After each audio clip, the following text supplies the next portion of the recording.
నమస్తే welcome to బిఏజే news బులెటిన్ల ముందుగా headlines AP assembly సమావేశాలు ప్రారంభం ప్రశ్నోత్తరాలను చేపట్టిన స్పీకర్ చంద్రబాబు అరెస్టుపై ఆందోళన సభను వాయిదా వేసిన తమ్మినేని దసరా పండుగ రోజు నుంచి విశాఖలో కార్యకలాపాలు మొదలు పెడతామన్న సీఎం జగన్ ఆర్థికంగా వెనుకబడిన విద్యార్థులకు జగనన్న సివిల్ సర్వీసెస్ పథకం అమలు వచ్చే లోక్సభ ఎన్నికల్లో మహిళా రిజర్వేషన్ వర్తించదన్న అమిత్ షా మహిళా సాధికారత కొన్ని పార్టీలకు రాజకీయ అజెండాగా మారిందని ఆగ్రహం రిజర్వేషన్ బిల్లుకు వ్యతిరేకంగా ఓటు వేసిన ఎంఐఎం ఎంపీలు మహిళా రిజర్వేషన్ బిల్లులో ఓబీసీ ముస్లిం మహిళలకు స్థానం లేదని విమర్శ సనాతన ధర్మం నిర్మూలనకే డీఎంకే పుట్టిందన్న ఉదయనిధి స్టాలిన్ లక్ష్యాన్ని చేరుకునే వరకు విశ్రమించబోమని స్పష్టీకరణ కాచిగూడ యశ్వంత్పూర్ వందే భారత్ ఎక్స్ప్రెస్ ఈ నెల 24న ప్రారంభం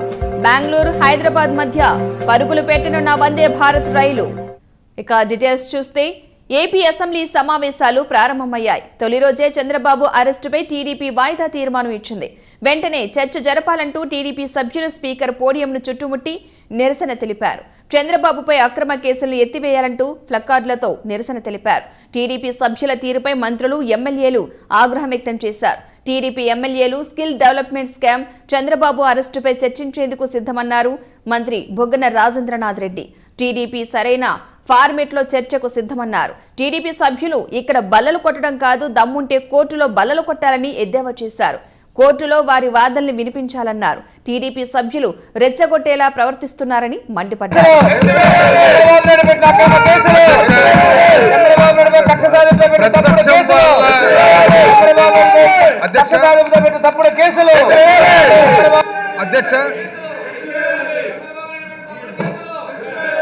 అధ్యక్ష ప్రతిపక్షం వాళ్ళు ఏదైతే అడ్జర్న్మెంట్ మోషన్ నోటీస్ ఇచ్చినారో అధ్యక్ష ప్రభుత్వం కూడా రెడీగా ఉంది అధ్యక్ష చర్చ కోసము ప్రాపర్ ఫార్మాట్లో రమ్మనండి అధ్యక్ష ఇప్పుడు బీఎస్సీ ఉంటుంది కదా అధ్యక్ష బీఎస్సీలో రమ్మనండి అధ్యక్ష వాళ్ళ బీఎస్సీ మెంబర్ను రమ్మనండి అధ్యక్ష ప్రభుత్వం రెడీగా ఉంది అధ్యక్ష ఆన్సర్ చేసేదానికి అయినా అధ్యక్ష ఏ విధంగా వీళ్ళు పొద్దున్నే ఏ విధంగా డిస్టర్బెన్స్ చేస్తూ ఉన్నారంటే అధ్యక్ష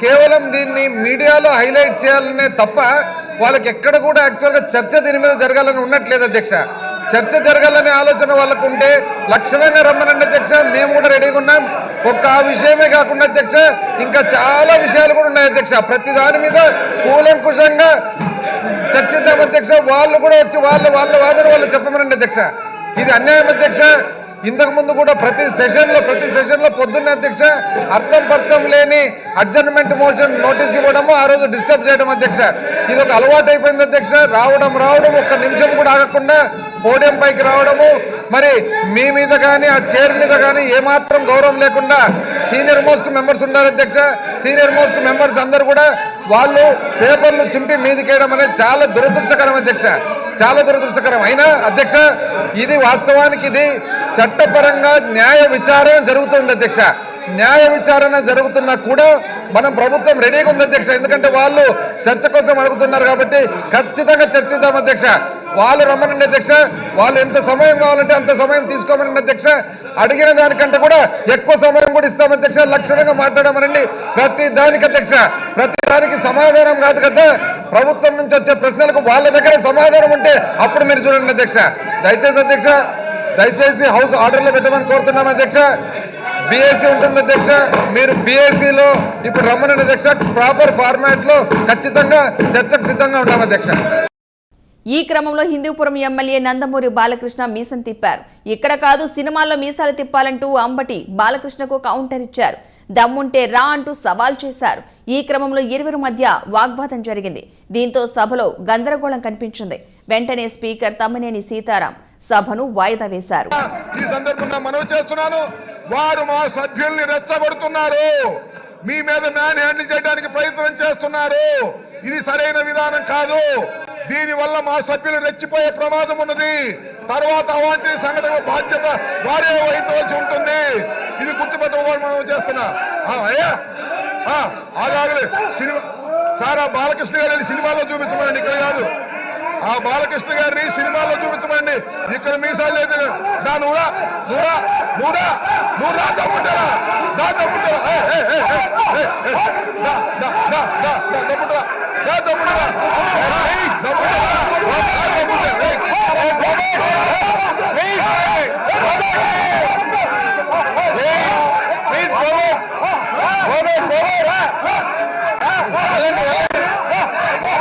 ప్లీజ్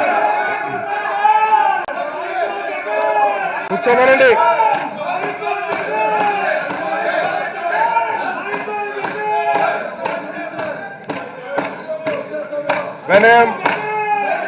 నేను అనౌన్స్మెంట్ చేస్తున్నప్పుడు సరికాదు. ప్లీజ్ ప్లీజ్ మీరు ఆటోలోకి వెళ్ళండి. ట్రెజరీ బెంచెస్ మెంబర్స్ ప్లీజ్ దయచేసి మీరు మీ సీట్లోకి వెళ్ళండి. ప్లీజ్ ప్లీజ్ కూర్చోండి. అయ్యా ట్రెజరీ బెంచెస్ మెంబర్స్ కూర్చోవాలి మీరు. ప్లీజ్ ప్లీజ్ వరప్రసాద్ గారు కూర్చోండి. నేను అనౌన్స్మెంట్ ఇస్తున్నాను, దయచేసి వినండి సభ్యులు, గౌరవ సభ్యులు వినాలి. ఈరోజు సభ ప్రారంభం కాగానే ఈ సభ అత్యంత గౌరవం ఇచ్చే సభాస్థానాన్ని తెలుగుదేశం పార్టీ సభ్యులు చుట్టుముట్టారు. సభాస్థానాన్ని అగౌరవపరిచే విధంగా కాగితాలు విసిరివేశారు. ప్రజాస్వామ్యయుతంగా నిరసన తెలియచేయకుండా ఈ సభ ఔన్నత్యాన్ని తగ్గించేలా తొడలు చరచడం, మీసాలు వెలువేయడం వంటి వికృతి చేష్టలు సభలో చేయడమే తప్పు. కానీ సభా స్థానం వద్దకు వచ్చి మీసాలు మెలివేయడం వంటి చర్యను చేపట్టిన నందమూరి బాలకృష్ణ గారు సభా సాంప్రదాయాల తిలోదకాలు ఇచ్చారు. ఇది తన మొదటి తప్పిదంగా భావించి సభ ఆయనకు మొదటి హెచ్చరికలు ఇచ్చేస్తోంది. ఎలాంటి చర్యలు భవిష్యత్తులో పునరావృతం కాకుండా చూసుకోవలసిందిగా ఆయన్ని సభ హెచ్చరిస్తోంది. శాసనసభ నియమావళి 365 నియమాన్ని సభ దృష్టిలోకి తీసుకొస్తున్నాను. ఈ నిబంధన ప్రకారం సభకు సంబంధించిన ఆస్తికి సభ్యుడు ఉద్దేశపూర్వకంగా నష్టం కలుగచేసినప్పుడు సభాపతి లేదా ఆయనచే అధికారం ఇవ్వబడిన అధికారి నిర్ధారించినట్టు ఆస్తి విలువను సభ్యుల నుండి రాబట్టడం జరుగుతుంది. ఈ రోజు సభలో శ్రీ కె శ్రీధర్ రెడ్డి, శ్రీ అనగాని సత్యప్రసాద్ గారు సభాస్థానంలో ఉన్న ఫైల్ని చింపివేశారు, బాటిల్ పగలగొట్టారు, స్పీకర్ పోడియం వద్ద మానిటర్ని పగలగొట్టారు, దానికున్న వైరం తుంచివేశారు. కాబట్టి వీరి ప్రవర్తనను గర్హిస్తూ ఈ మొత్తం వ్యవహారాన్ని పరిశీలించి నివేదిక ఇవ్వవలసిందిగా ఎథిక్స్ కమిటీని కోరుతున్నాను. అలాగే ఇలాంటి సభ్యుల ప్రవర్తన ఖండించకపోతే ఈ సభ మర్యాదను మనం కాపాడలేము. శ్రీ కె శ్రీధర్ రెడ్డి, శ్రీ అనగాని సత్యప్రసాద్ గారులను ప్రస్తుత సమావేశాల చివరి రోజు వరకు సస్పెండ్ చేస్తున్నాము.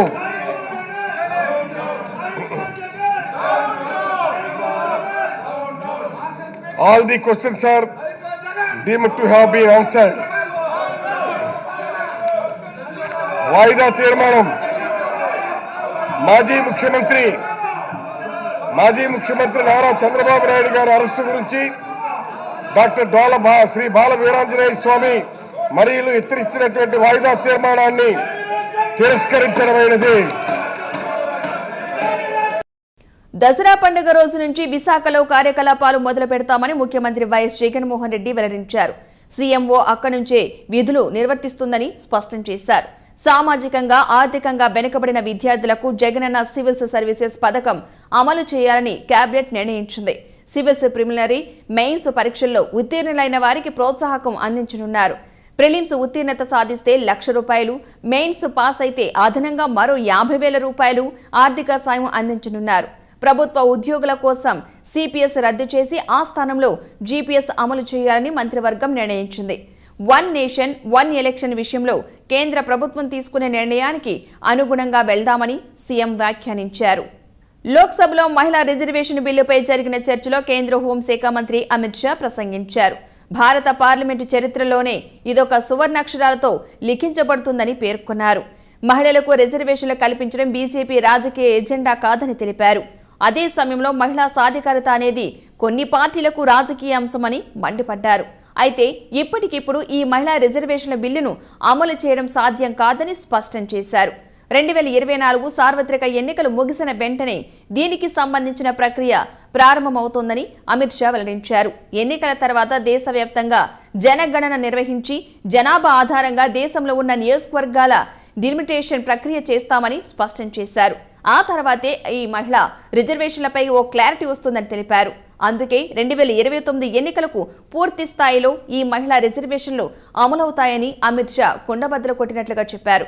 ఆగమేఘాల మీద ఇప్పటికిప్పుడు మహిళా రిజర్వేషన్ల బిల్లును అమలు చేస్తే లేనిపోని కొత్త సమస్యలు వచ్చి పడతాయని అమిత్ షా స్పష్టం చేశారు. कल का दिन भारतीय संसद के इतिहास में स्वर्ण अक्षरों से लिखा जाएगा। कल गणेश चतुर्थी थी, कल संवत्सरी थी, कल नए सदन का पहली बार कार्य का श्री गणेश हुआ और कल ही के दिन वर्षों से जो लंबित था वो महिलाओं को आरक्षण अधिकार देने का बिल इस सदन में पेश हुआ। माननीय अध्यक्ष जी, आपके माध्यम से मैं इस सदन के नेता और देश के प्रधानमंत्री श्रीमान नरेंद्र मोदी जी को हृदय से साधुवाद देना चाहता हूं कि 140 करोड़ की आबादी में 50% जिसका हिस्सा है वो मातृशक्ति को सच अर्थ में सम्मानित करने का काम माननीय प्रधानमंत्री जी ने किया। माननीय अध्यक्ष जी, ये जो संविधान संशोधन है, ये संविधान संशोधन जैसे ही दोनों सदन सबके सहयोग से पारित करते हैं, उसके साथ ही देश की लोकसभा और देश के सभी राज्यों की विधानसभाओं में 1/3 स्थान मातृशक्ति के लिए आरक्षित हो जाए। इसलिए ये बिल के अंदर अनुच्छेद 239 ए जो दिल्ली की विधानसभा से संबंधित है, उसमें बदलाव लेकर मेरे साथी मंत्री मेघवाल जी आए हैं। नया अनुच्छेद 330 ए जो लोकसभा में 1/3 मातृशक्ति का आरक्षण करेगा। नया अनुच्छेद 332 ए जो राज्यों की विधानसभा में 1/3 मातृशक्ति का आरक्षण करेगा और इसके साथ साथ एससी और एसटी वर्ग के लिए जितनी भी सीटें रिजर्व है उसमें भी 1/3 सीटें मातृशक्ति के लिए आरक्षित हो जाएगी। माननीय अध्यक्ष जी, इसके साथ महिलाओं के अधिकार की एक लंबी लड़ाई का अंत हो जाएगा और जिसकी कल्पना इस G20 की बैठक में सम्माननीय नरेंद्र भाई ने समग्र विश्व के सामने रखी, वुमन लेड डेवलपमेंट, उसके नए युग के श्री गणेश इसी बिल से होने जा रहे हैं। क्योंकि अब इस देश की माता, इस देश की मातृशक्ति, इस देश की बेटी न केवल नीतियों के अंदर अपना हिस्सा पाएगी, नीति निर्धारण करने में भी अपने पद को सुरक्षित कर पाएगी। माननीय अध्यक्ष जी, कुछ पार्टी के लिए महिला सशक्तिकरण एक पॉलिटिकल एजेंडा हो सकता है। कुछ पार्टियों के लिए महिला सशक्तिकरण, माननीय अध्यक्ष जी, एक राजनीतिक मुद्दा हो सकता है। कुछ पार्टियों के लिए महिला सशक्तिकरण का नारा ये चुनाव जीतने का एक हथियार हो सकता है, परंतु मेरी पार्टी और मेरे नेता नरेंद्र मोदी जी के लिए महिला सशक्तिकरण राजनीतिक मुद्दा नहीं है।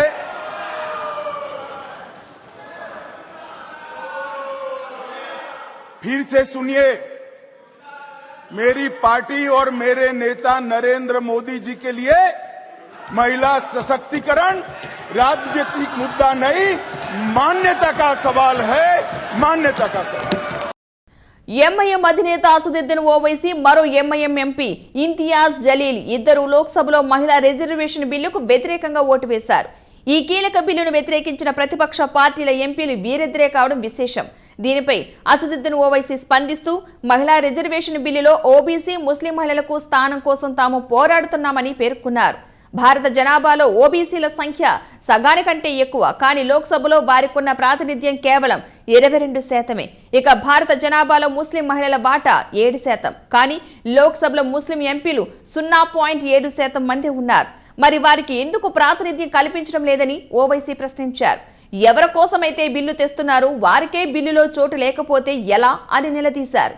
బిల్లులో ఓబీసీ ముస్లిం మహిళల ప్రాతినిధ్యం కోసం ఇద్దరు ఎంపీలే పోరాడారని, వారికి తెలియజేసేందుకే బిల్లుకు వ్యతిరేకంగా ఓటు వేశామని అసదుద్దీన్ తెలిపారు. Of my party, I stand to oppose this legislation because the justification being given for being legislation is to ensure that more women get elected in the parliament and the state assemblies.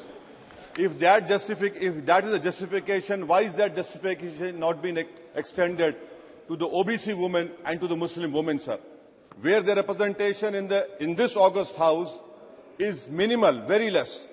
Secondly, sir, we know that Muslim women are 7% of the population, but in this Lok Sabha, their representation only 0.7%. We know for a fact that the annual dropout rate of Muslim girls is almost 19%, while it is 12% for other women. Sir, nearly half of the Muslim women are illiterate. This Modi government wants increased representation for Savarna women. They don't want representation for OBC women and for Muslim women, sir. 690 women MPs have been elected till the 17th Lok Sabha, and out of this 690, only 25 have come from the Muslim community. In 57, 62, 91, 99, there has been no Muslim woman got elected. May I tell you, sir, and bring to notice of the August House, that this number has never gone beyond four members. And when I hear that no reservation cannot be given on religious grounds, what is 1950 presidential order? It is a deceive. You are deceiving the Muslim community by denying them this quota in this women reservation, sir. Muslim women face double bind discrimination against being as a woman and as a Muslim also, sir. This government does not want to live in a world where marginalized people get substantial representation. You want a parliament which consists of only bade log. You don't want people from chote log to enter in this August House, sir. This bill will deny fair share to OBCs. This bill will close the doors for the Muslim representation in the parliament and in the assembly, sir. We know for a fact, sir, with the rise of Hindu majoritarian nationalism and the formation of Hindu vote bank by BJP, the Muslim representation has gone down. It will go down further. Is this good for our country, the political isolation of Muslims? Tamil Nadu మంత్రి DMK యువనేత ఉదయనిధి స్టాలిన్ సనాతన ధర్మంపై మరోమారు వివాదాస్పద వ్యాఖ్యలు చేశారు.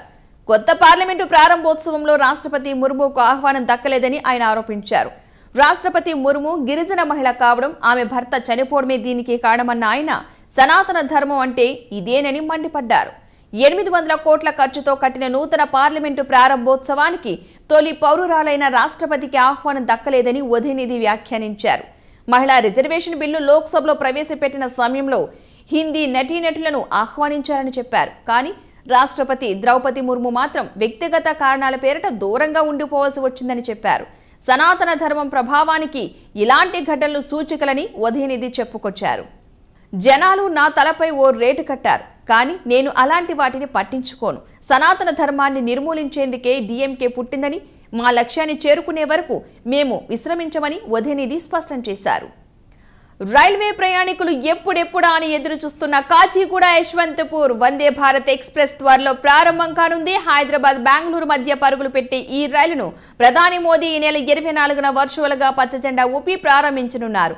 కాచిగూడ వేదికగా జరిగే ప్రారంభోత్సవంలో కేంద్ర మంత్రి కిషన్ రెడ్డి, రైల్వే ఉన్నతాధికారులు పాల్గొంటారు. మరుసటి రోజు ఉదయం 5:30 ఈ రైలు బయలుదేరి మహబూబ్ నగర్, కర్నూలు, అనంతపురం, ధర్మవరం, హిందూపురం మీదుగా మధ్యాహ్నం 2 గంటలకు యశ్వంతపూర్ కు చేరుకుంటుంది. తిరిగి 2:45 యశ్వంతపూర్ నుంచి బయలుదేరి రాత్రి 11:45 కాచిగూడ చేరుకుంటుంది. ఆదివారం ప్రధాని మోదీ మొత్తం 9 వందే భారత్ రైళ్లను వర్చువల్ విధానంలో ప్రారంభించనున్నారు. వీటిలో విజయవాడ, చెన్నై వందే భారత్ కూడా ఉంది. విజయవాడలో ప్రారంభమయ్యే ఈ రైలు తెనాలి, ఒంగోలు, నెల్లూరు, రేణిగుంట మీదుగా చెన్నై సెంట్రల్ కు చేరుకుంటుంది. గురువారం మినహా మిగతా రోజుల్లో ఈ రైలు అందుబాటులో ఉంటుందని అధికారులు తెలిపారు. రోజు ఉదయం 5:30 విజయవాడలో బయలుదేరి మధ్యాహ్నం 12:10 చెన్నై చేరుకుంటుందని వివరించారు. తిరిగి చెన్నైలో మధ్యాహ్నం 3:20 ప్రారంభమయ్యాయి. రాత్రి 10 గంటలకు విజయవాడకు చేరుకుంటుందని అధికారులు తెలిపారు. ఈ bulletin updates keep watching BHA news.